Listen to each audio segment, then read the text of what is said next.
people put you down enough, you start to believe it. I think you are a very bright, very special woman. The bad stuff is easier to believe.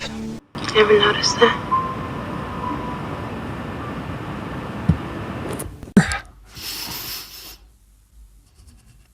And I have my tendency to feel a hell of a lot more sorry for a set of confused, isolated, and lonely pubescent girls who have no one to love them enough to help them appreciate who they are than I do for one overprivileged and unfortunately confused narcissistic Hollywood star. Look, last night, you know, I was at this talk I gave, and about 1,000 people came, and about 500 of them stayed afterwards, and most of them were young men, you know, and just one of them after the other comes up to me and they shake my hand and they say, look, I've been listening to what you've been saying for 6 months and it's changed my life. It's like I was depressed, I was addicted to drugs, my relationships weren't working out, I was hopeless, I didn't have any goal.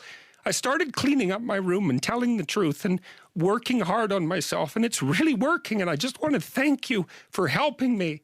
And I think, God, it's so sad that so many of these men, you know, they've not had an encouraging bloody word, a real encouraging word in their entire life. It just takes a little bit of encouragement and care so that they're willing to set themselves straight to some degree and start trying. It's just a catastrophe that's so rare in their lives.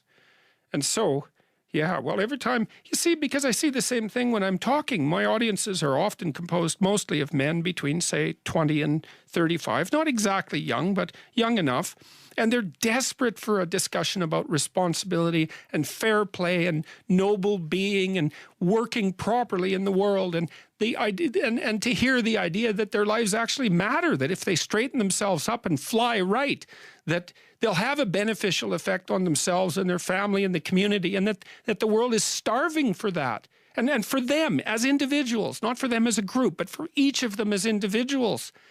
So, yeah, it breaks me up. Every time the topic comes up, it breaks me up because it's so damn sad. And we're so stupid. We're alienating young men. We're telling them that they're patriarchal oppressors and denizens of rape culture and you know, tyrants in waiting, and we fail to discriminate between their competence and their tyranny. And it's awful. It's so destructive. It's so unnecessary. And it's so sad. And so whenever I think about it, especially because of all that I've seen of it, it makes me sad, like deeply. It's so sad.